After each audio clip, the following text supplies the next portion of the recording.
CultureCon. I'm excited for this moment for several reasons. Several reasons because we've heard a lot of great ideas. A lot of great thoughts was planted today, a lot of good seeds into this moment. And as we believe in the power and the potential of what our community is today, but more importantly, what it can become, truly the opportunities in front of us are endless. What's the limit to this? As Vanya said, there is no box to what we can become. One of the things I love about traveling is you get to go to other places, other spaces to see ideas and what things that can be, but then bring those things back and identify how do we truly move these things forward. And so as I thought about what do I want to share in this moment, how can I share some perspective that really ignites us to do what's necessary to move these things forward, because ideas worth doing starts with a dream. You got to have a vision of what's possible. And so as you dream about the best version of your life, as you dream about the best version of your organizations and your homes, and as we dream about the best version of our community, all those things starts with a vision, but the reality is, what does it take to get us from where we are now to that to become a reality? And it really starts in the trenches. You can have a dream about what you want, but it takes the people that are willing to roll up their sleeves and do the hard work necessary to get us from where we are today to where we say that we want to go. So in these next few minutes as we close CultureCon today, I want to give you three things. I want to talk about the needs that we see at hand. I want to talk about the sacrifices it's going to take to truly get us there. And then I want to talk about the impact. Because if we don't understand the why, the impact behind these things, we're not going to get there. And so as we dive into this, the theme of CultureCon from the beginning was this thing. We were tired of going to places and, kind of having that prophet of your own town mentality where people often overlooked you because you're local. And we said we knew we had extreme talent right here in Sioux Falls. We had great talent, as we saw again for our fourth year at CultureCon, extreme talent. We knew we had individuals such as yourself that was willing to take a day off, willing to commit and invest in yourselves, into your families, into your homes, to come here to be that better version, to dream that more is possible. And the beauty of this moment, the beauty of today, the beauty of CultureCon is that you have the common amongst us. These aren't people from across the country, East Coast, West Coast, right here at home, the common amongst us simply doing uncommon things. People investing in themselves, investing into mentorship, coaching, investing into sharing their stories, being vulnerable, saying, I'm human just like you and I struggle, but I'm willing to go through the thing. That's the beauty of CultureCon. And I love several of the speakers today challenged us to say, who's next? Who's going to be up here on the stage over this next year to share their story? What are you going to do over these next 365 days? And as we get into this question should be something that's on all of our minds. What is that next better version of our community? What does it look like to you? What does it look like in that next version of what our community can look like? And I think more importantly, who's responsible? Because we live in a society where the mayor touched on it a little bit. Again, it's so much easier to just talk about it and say it's your responsibility. Your responsibility. Wait for someone else to do it. Just show up and do the thing. One thing that's interesting, as Vanya talked about with these table talks that we do. I was meeting with someone that was in the media during our last table talk last month in August. And the gal had made a comment. She said, it's on my calendar. I hope I can come. What do you mean? If it's on your calendar, how do you hope that you can come? Is it a priority? Who's going to take responsibility not only to build our community now so we can live our best life, so we can truly succeed at what we view as important, but even for the next generations behind us? Now, earlier this year, I got the opportunity and privilege to fill out a bucket list item for me. Vanya and myself, we got to go to Washington, D.C., and visit the African American Museum with my father, who's, he's still claiming to be 79 years old until he gets his 80th birthday party, but he's 82. Sorry to call you out, Pops, over there. But it was an amazing experience for me for several reasons. Now, I get asked oftentimes, man, Tamien, you do so much. How are you doing so much? How are you running a successful organization? How are you helping start up soccer leagues? How are you doing Leaders of Tomorrow? You have a family at home. How are you doing all these things? Why are you doing so much? And to be frank with you, this is something I put on myself. I wear a responsibility. I believe this statement that to whom much is given, much is required. Every single person in this room, much has been given to you. There's been investments made. Somebody cared about you. Somebody at some point poured into you. Even if nobody your whole life ever poured into you, you had a whole day full of speakers who poured into you and says you're worth the investment. Now in this space, when I got to go through the African American Museum, it was a very humbling and sobering experience, as you can probably imagine, as you go through our last 400 years of a very ugly history around this topic. And part of the reason why this was a bucket list item for me to experience it with my father, because he moved to Sioux Falls in 1946.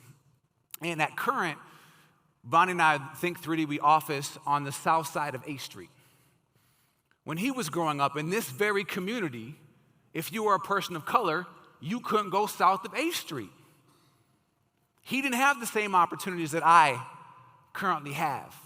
And so it was important for me to unpack and say, what did the people before us really go through? On my hard days, when life gets hard and my calendar gets full and I feel the stress, remembering those moments of what people went through. I share this picture that I took there as well. Again, we know that those before us have been through some traumatic things. And I don't take that lightly. Again, I'm not saying life is easy, but I'm very aware that I've been given much. I've been given this opportunity on the backside of people who really had to go through it to bring us to this moment. I have a friend here in the room, Sarah. I was in Leadership South Dakota with her, and we were having some really great conversations during Leadership South Dakota, and she's worked really hard on the West. She's out in the Rapid City area, really moving a lot of things forward in the Native American community. And one of the conversations she had, and she went back to her aunts and uncles, and she said, why didn't you guys take up the mantle and try to move this forward? And it hit her. They couldn't. The generation prior simply was not allowed to talk about these things. And she said, she really in the last 4 or 5 years has gotten extremely active, because she said this is the first generation where she actually could move the needle forward. And so as we think about these things, we think about the opportunities in front of us, we think about the obstacles that lie ahead of us to become that next better version of our community. Again, who's going to do that work? Who's going to be brave enough to get in the trenches? Because we talk about wars and the generals, we decorate the generals, and we think people win it. We know the people that really win the wars are the ones that are willing to get their hands dirty and get in the trenches to move the thing forward. You got to hear from a couple amazing gentlemen earlier, Moses and Leo, and my interaction, again, talking about doing so much, it increased a couple years ago during COVID. And I had met with Moses. He was actually in our first Leaders of Tomorrow program back in 2018. And I'd asked him this simple question. As being an immigrant refugee into Sioux Falls, I asked him a very simple question. I said, how long did it take for your family moving to South Dakota to feel safe, just safe and secure? Simple. Again, he had spent 10 years from 5 to 15 in an immigrant refugee camp. His family had been in our community for 10 years. And he said, honestly, Tamien, it was probably up maybe 2 years ago. And that hurt my heart. In this community,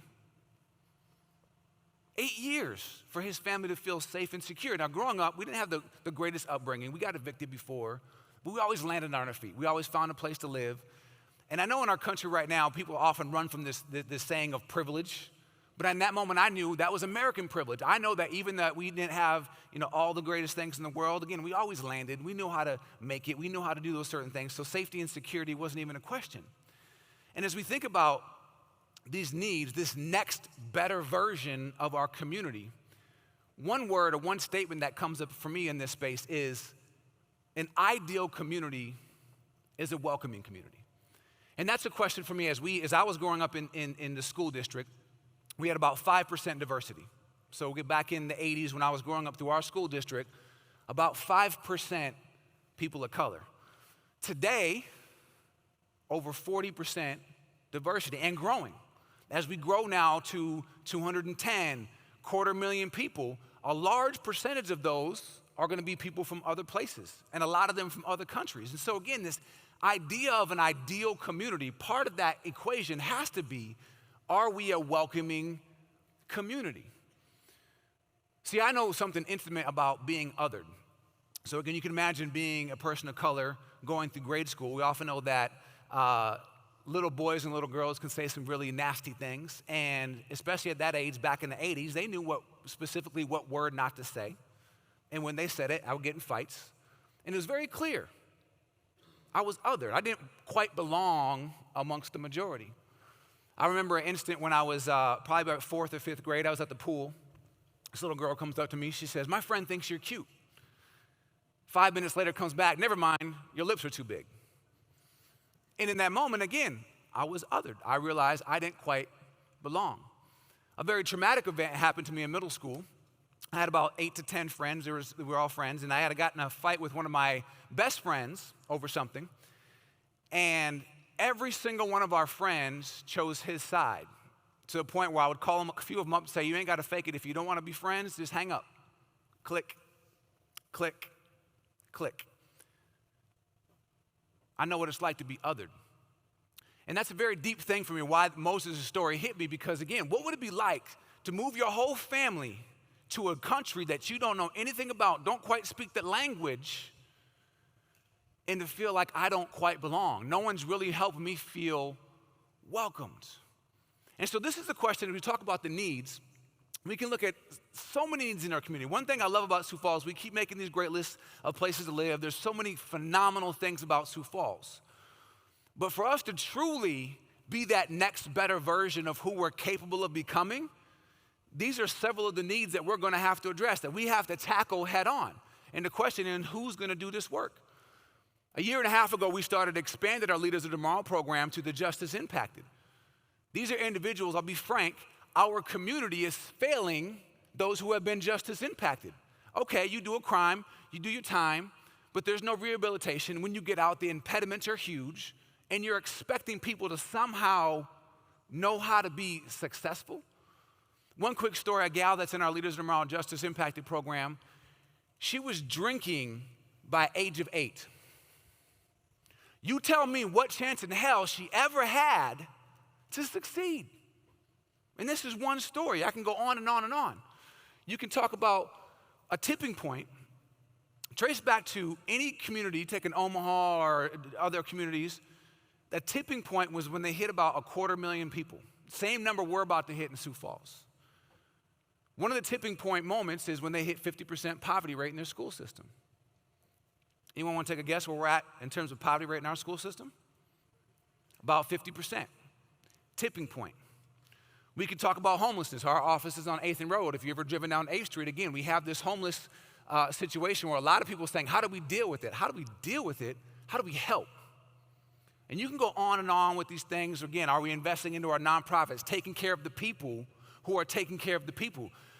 When we first started Think 3D, we were offering a 40% discount for nonprofits because they couldn't get the money to invest in the people taking care of the issues. We are only, as a community, as good as we are today, backed by the wonderful nonprofits we have. And so again, we can go down this list: mental health, youth crime. Yesterday, Dawn Marie, myself, and the chief was at the downtown Rotary talking about youth crime. Youth crime in Sioux Falls is the highest it's ever been. Guess what happens to youth crime? Turns into adult crime. And so what I'm sharing with you in the moment is, as beautiful and as much as we love this community, at this very moment, it is becoming something that we don't want it to become. So again, how do we change that tide? What is the needs? How do we move past this? So I want to start to have some dialogue about this at your tables for about 3 minutes. In your mind, because again, you can't do everything. Nobody in this room can do everything. But everybody in this room can do something. And how we move this forward is when you get a room full of committed individuals to lock in on what that something is for them from your vantage point, something that you have proximity to, and that we can move forward. So the next 3 minutes at your tables or with your neighbor at your table, What is one need from your vantage point that is needed to help Sioux Falls become that next better version, and why is that important for you? 3 minutes at your tables, have some discussion on a need from your perspective, and go.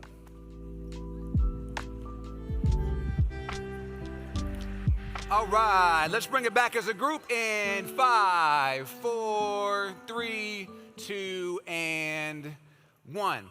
Now, obviously, as Dan said earlier, oftentimes these conversations, not enough time, but what is to invoke upon you or challenge you to think about is we need to have more conversations about these needs, because it's easy to close our eyes.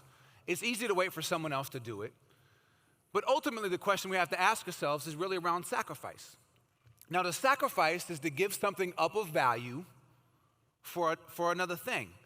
And what's interesting about sacrifice is we love our freedom in America, right? We honor those who have served, and we honor those things. My dad actually served both in the Army and the Navy, and he wears his veteran hat. And oftentimes people always say, thank you for your service. Thank you for your service. Because we appreciate, we understand how beautiful and wonderful it is in America to have our freedom, the freedom to choose where you work, to choose who you get to marry to choose where you live. You get so many choices and all these beautiful freedoms because of others' sacrifices, the ones that were willing to put their life on the line for our freedoms. But what's interesting about that, as we are a country who loves freedom, most people absolve themselves of actually exercising the freedom to build better homes, to build better communities, to build better workplace cultures. And so in that, I have to really question, I think we all have to step back and look at this and say again, what sacrifices are we willing to make? How do we get there? Part of the challenge in this sacrifice is so many people are trading the convenience of being comfortable for not wanting to be uncomfortable. Going back to, again, we started about 1.5 years ago, the community table talks. Again, it doesn't get much simpler than that. Just show up, have quality conversations with other individuals who may come from different walks of life. But oftentimes, again, not tonight, I don't feel like it.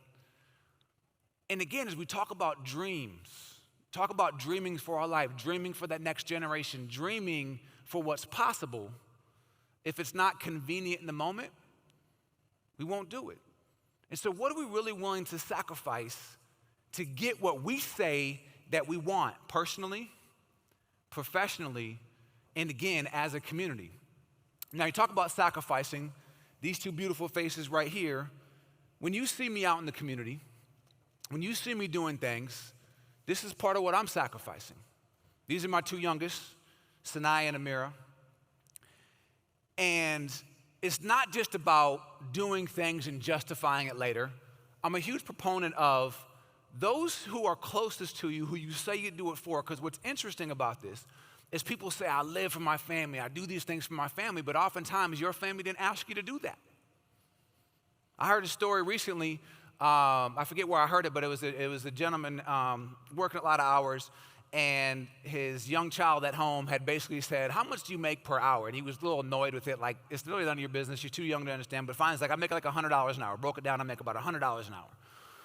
And then he came back later, and his little, I think it was little son said, can I borrow $50? And he got pissed off, like, $50? What do you need $50 for? And he kind of snapped at him. And later he said, okay, what do you need? Here's $50. What do you need the $50 for? He said, I have $50 in my bank account. I was hoping you could borrow me $50 so I could buy an hour of your time.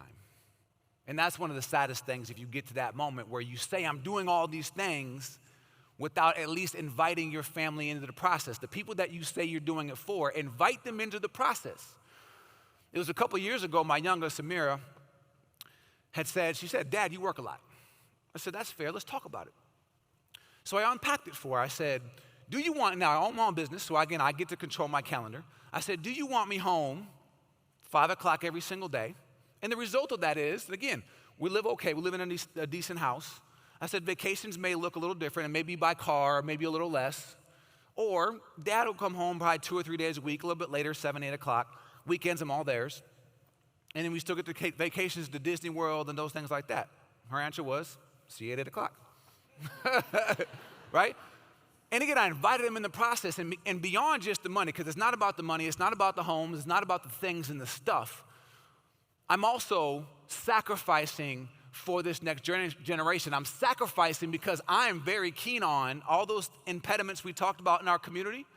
What kind of community am I handing over to Amira and Sanaya and your kids and this next generation? Because if we don't do more than we're currently doing right now, 5, 10, 15 years from now, whatever that tipping point is, this community will become something that we don't want. And so again, who's willing to get their hands dirty? Who's willing to go into the trenches? When Vonnie and I were in D.C. with my father, we got to visit the Martin Luther King exhibit, very powerful moment. And I love this quote that's on one of the rocks there from MLK. He said, "The ultimate measure of a man is not where he stands in moments of convenience and comfort, but where he stands at the times of challenge and controversy." So that's the question. Again, we can talk about these things. These are realities. We can't run from these things. One of our goals over the next couple years, especially with our thinker team, is there's still a lot of ignorance to a lot of these things that are happening in our community. Most people may not know that youth crime is at the highest, may not be aware of the poverty rates in our school system. One of our goals over the next few years at Think 3D is everyone will be confronted that it's no longer just an ignorance, it's a willful ignorance. Because we cannot just turn a blind eye. These things, you can't just close your eyes and these things go away. It's going to take sacrifice. And so again, as we talk about this, is it worth it? So real quick, at your tables, turn to the person to your left and ask them that question. Ask them, is it worth it? Ask them right now.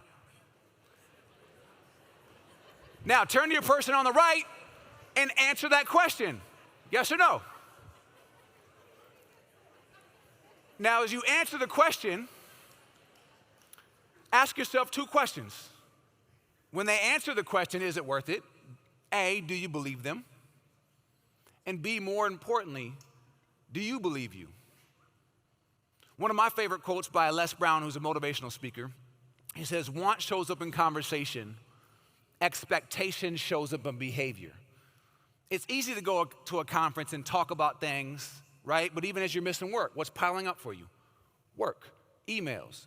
We know as the holiday season's upon us and the cold months and we like to hibernate, right? There's all the excuses. I heard that there's 1,000,001 excuses, but no good reasons if it's something that you really want. And so again, don't tell me what you want, show me. Show it through your actions. When we started CultureCon year 1, 2018, one of our themes was, how dare you not be great? I love that theme. How dare you not be great? One of the taglines here is we are collections of contributions, a library of lessons. Don't waste them, honor them. And I have this poster actually hanging up in my office because, again, on those days, I work a lot of long days. I'm usually up at 4 o'clock in the morning, and there's some nights I'm there till 8, 9, 10 o'clock. And I'm reminded in the hardest of days, Vonnie reminds us of this all the time. Be clear. This is the best version of this we've ever had. On my toughest days, when I'm frustrated that our community is not where we need it to be, are we at a place today where we still, now again, being a person of color, you still have equity across the board. We can be honest, we don't see that representation across the board. And on the frustrating days, still being honest, this is the best version we've ever had of this thing. But challenging ourselves, if you really love those who contributed to you in your life, what are you doing with their contributions? Are we honoring them? When people speak about this generation 20 years from now, 40 years from now, again, I love the mayor's exercise. How many know your great-great-great-grandmother's first name? And the ones that do, I promise you, there was a high level of sacrifice made for the next generation. Part of the reason why my mother is my world, because she sacrificed, never complained. Well, she complains a lot, but but she went to work every single day. And I know that I'm privileged to have what I have because she always made it feel better than it really was. The sacrifice, I honor that. I honor my father, that the things that he had to go through. I'll never forget one of the stories he had told me back in the 70s. He worked for IBM. And if you ever met my father, if you frequent La Luna, you've definitely run into my father. He talks about back in the 70s, when he was at IBM, he fixed computers. And if you're my dad, he's a talker. He's one of the people, like, if this is a wedding reception, by the end of the night, all of you would know who he is. And he was a talker. He had a friend of his who happened to be white, was a salesman, making 3 times as much money as he did. And he's like, man, I can out-talk this guy. So he goes to leadership. He said, I want to sell. Flat out, oh, Paul, we can't have it be an N word, be the face of IBM. Flat out. What did he do? He walked. Now, if he would have stayed, our family would have had a more comfortable life, 100%. But as a man, I respect that. Because I asked myself, what would it be like if someone said that to me? And I honor the sacrifices of those who've gone before us as saying, what's at stake? What are you willing to sacrifice? Again, be clear, in your worst of days, there's people that went before us, there's people in other countries, there's people all over the world. On our worst day, just being in America today, on your worst day, easily there's over 7 billion people that would probably trade places with you. And so just having that perspective, what are we really sacrificing? What are we talking about? One of the biggest ones in that is time. Time is our most valuable resource. But be honest with yourself about what it takes to build a better community, to build a better life for yourself, to build a better home, a better organization. What does it really take? It's going to take commitment of your time. Let this statement lock in. If you don't learn to master your calendar, you will never maximize your potential. If you don't learn to master your calendar, your 168 hours in a world where everyone's busy, I'm busy, busy, busy, busy. If you really got honest with all 168 hours, can you find 30 minutes if it mattered? Think about again, if anyone who's had COVID over the last couple years, all of a sudden as busy as your calendar was, what happened when you had COVID? You sat your butt down, right? I remember I got COVID, and anyone who knows me, I'm a big planner, so I was like, all right, I'm gonna be quarantined for 10 days, so I planned out like 100 hours of stuff I was gonna do. Then COVID had a whole other plan for me. In that moment. And guess what happened? Life moved on. My busy calendar, we worked it out. Bonnie happened to get COVID right after that. We worked it out. The business still moved forward.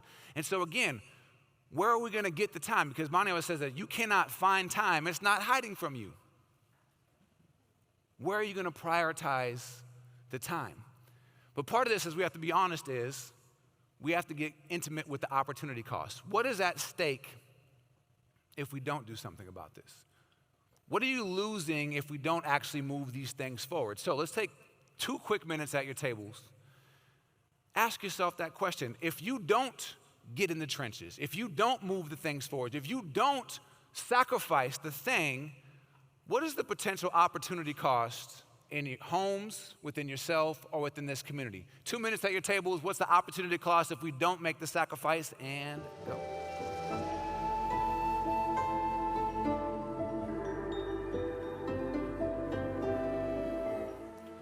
All right, let's bring it back as a group in 5, 4, 3, 2, and 1.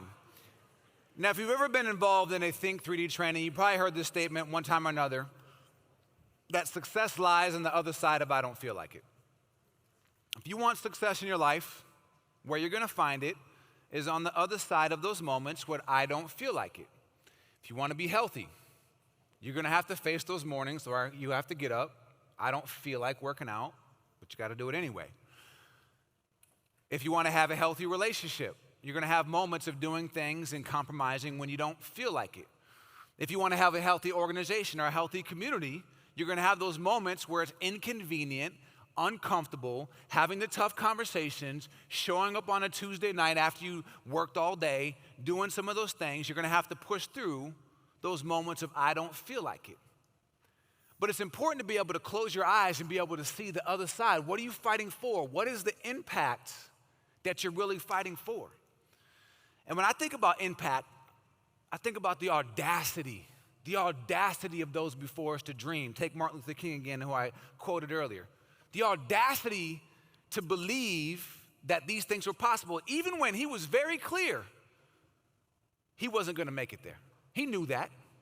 He knew he had a timeline on his life, and yet he sacrificed anyway because he saw a vision and a dream of the impact and why it was possible. Beyond him, beyond his life, he had the audacity to dream. I heard this story again, just more, Nelson Mandela, who all of us are familiar with. Nelson Mandela, who spent 27 years in prison. And he was being interviewed by somebody, and he said, how did you survive 27 years? He said, I wasn't surviving, I was preparing. He prepared for the moment that they got their freedom. And if he didn't prepare to lead, to love those who imprisoned him, who did all these things, horrible things to him, if he wasn't preparing in that moment and didn't have the audacity to dream beyond that, South Africa will be a much different country than it is today. What's your why?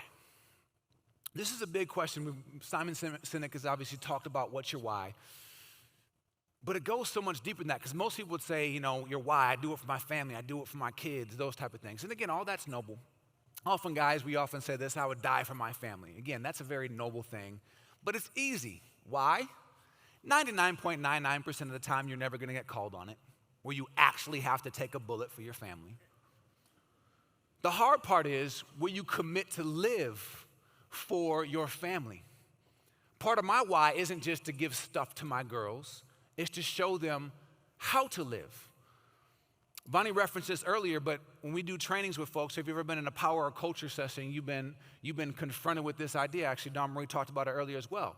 We usually ask folks 2 questions at the end of that session. We say, A, how many of you would go back and live the same life that your parents lived? I'm talking job, marriage, vacations, happiness, the whole nine. Not that you don't love them or don't respect them, but how many would go back and live the same life that your parents lived?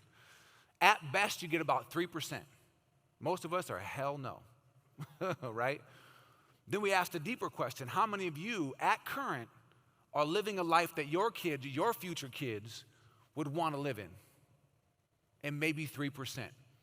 What's interesting about that question, we have clients who are doctors, lawyers, the car business, manufacturers, doesn't matter the industry. That 3% remains about the same, which says it has much less to do with what you do for a living and much more of how you live.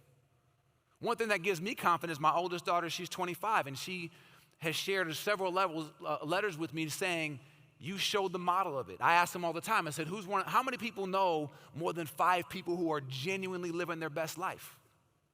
And recently I asked her and her boyfriend that question. They pointed to me and said, you're the only person I know who I know of who's genuinely living their best life. And so again, it's not about what you do for a living, because if you're not enjoying the journey, we all know that, it's not a destination. The why has to go beyond just us, has to go beyond the moment. It has to go into showing people how to live. And what I loved about today's speakers, be your authentic self. Something I tell people all the time when they get up on stage, it says, ask yourself, am I sharing my authentic self with the world? Because that's the one person that you can't get wrong. If you're being the authentic you can't get that wrong. Every single person in this room, make no mistake about it, the world around you desperately needs to see an example that it's possible, that you can love what you do no matter what you're doing, that it's possible to make an impact on the world, to love yourself, to give yourself permission to reach for greatness, to give yourself permission to make an impact, to go beyond these things. It's my why is I think about the Joe Foss kids. Again, one of the classes that we did, there were 17 kids there that day, and I said, how many of you ever had a parent, aunt, uncle, somebody in your life say, I'm proud of you? Simple words, I'm proud of you. Out of all those kids, one raised their hand. Again, that's a why for me. I think about our justice impacted folks. That's why a passion for me, because again, I've got to know intimately some of the impediments that they're facing. Who's going to step up and show them the possibility of how we do this thing? Part of this challenge is we have to ask ourselves this question: will we exist in the problem or enlist in the solution? Then the mayor touched on it with social media. One thing that disheartens me greatly is we've gotten to this point of society where people are far more interested in just dropping off opinions than actually doing the work. Think a few months back when we had the Texas shooting at the school down in Texas. And regardless of the divisive topic of the day, and it sucks that we're at a place in America where it's like, oh, another one, right?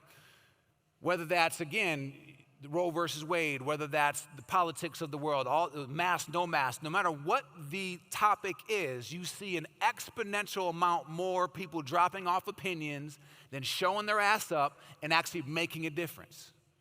Wasting all this energy talking about a thing, but doing almost next to nothing to change that. Whatever your viewpoint is, one of my mantras that I live by is live your highest truth. That is a mantra every person could adopt. I don't care what religion you are, what political affiliation you are, whatever your highest truth is, define it. And if our country would just live out your highest truth, whatever it is, think how much better it would be. And again, we can't control the world, Sioux Falls, but we can influence what we're doing right here. Are we setting the example of what's possible? Are we part of the problem? Or are we going to be part of the solution? Two phrases that I've gotten to know intimately is that you can't have compassion from a distance, and it's hard to hate those you understand. When we think about the obstacles, the different folks out there, when we were at Rotary yesterday, they always asked at the end, what's something that we can do? What's something that the Rotarians can do? And I always challenge folks, if you don't know someone who's dealing with some of these issues, go reach out, find out, volunteer, meet somebody who is going through these things, because all of us are prejudiced. People often don't want to raise their hand, but prejudice is just prejudge. You prejudge the world based off your previous experience. Now, what you do with that is telling. But from that moment, understanding, and how do you get more understanding of those you don't understand? Whether that's a different political affiliation. One thing, actually, I know the backstory with Julian and the mayor. Again, they've had a lot of disagreements, but they both have reached out to understand each other. Very two different political views, but when they get in the room to say, we both want a better Sioux Falls, that's that commonality. That's that commonality that draws us together. At the end of the day, for me, I said that in the video, that we have a world and a community that is far more interested than just being interested than actually showing up and being committed. And for me, again, I don't care what you say. Show me. If you believe in a better Sioux Falls, show me. If you believe that you're worth it, which everyone, I hope that you believe that you're worth it, show me. If you say you care about your coworkers, and you say you're compassionate and you love people, then you should care about the environment that you're helping contributing to in your workplace so they go home better, to have the energy they need to invest in their kids and all these different things. Vote with your actions. I had my father take this picture when we were in D.C. Back in 2018, when we had our first CultureCon, we set up this big plan. We took out a full-page ad in 605 magazine, and we shared our vision of Leaders of Tomorrow. We wanted to raise up over 500 leaders by 2025. We weren't afraid to be bold. Again, we were only a 2-year-old company. How dare we have that big of a vision, that big of a dream? We put it out there. We're not afraid. We're going to hit that number of 500 by the end of next year, a year ahead of plan. I'm not afraid to talk about these things.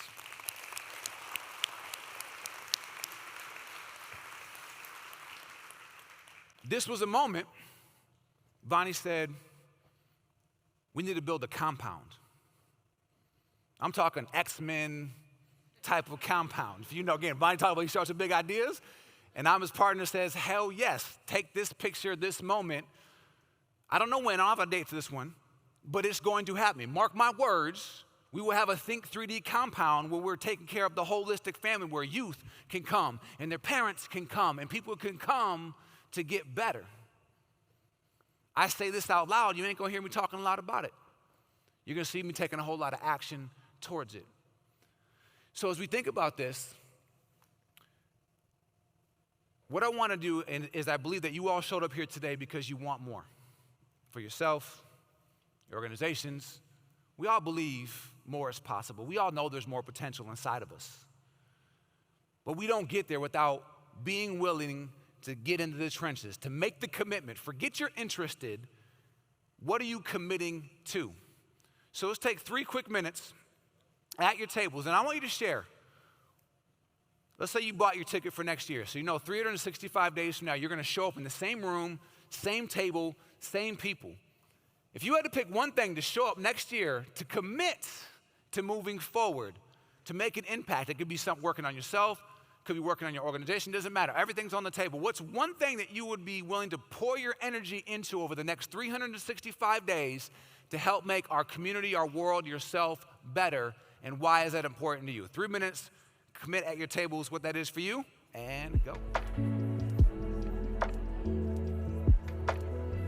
All right, let's bring it back as a group in 5, 4, 3, 2, and 1. So as I land the plane about getting in the trenches, really there's a couple things that I want to bring back is, again, we have to care about the needs. If we truly care about our community, we have to see the needs. And again, if that starts with caring about yourself differently, really believing and investing in yourself, that is the best place to start. But once you start to fill your cup up, and so it overflows, where are you going to pour that extra into? Again, is it your organizational culture? Is it pouring into your kids and your home environments? Is it volunteering? Is it showing up at the soccer leagues? There's 1,000,001 things that we could do, but we have to start with, what is that thing for you?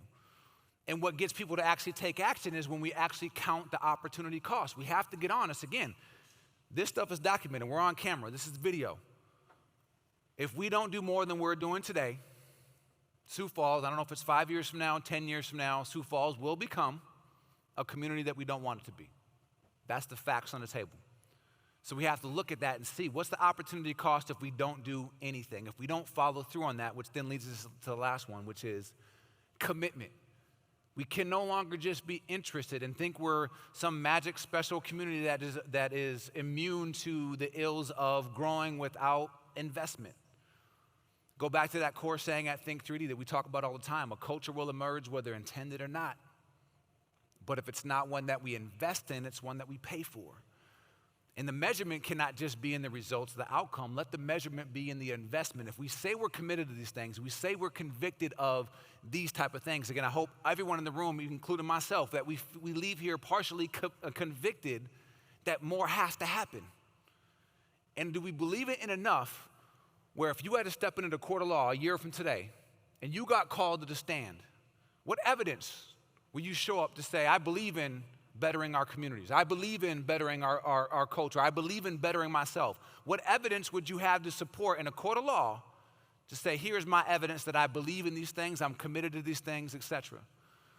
Part of the design, purpose, and intention of CultureCon Ideas Worth Doing was to plant those seeds, to connect people to ideas, to connect people to what's that thing inside of you, to build a space where we could have common language. Because again, you all showed up here, as Manny kicked the day off with, you are 3%ers. 600 people showed up in a room out of over 200,000 to say, I want to get better. And you made the commitment. You invested in your energy. You invested in your attention. You invested in this moment, in yourselves. For me personally, my mission in life is to inspire the world to step into their higher potential. One thing I know about every single individual in this room is all of us have more potential inside of us than we're actively using. We have more potential inside of us personally.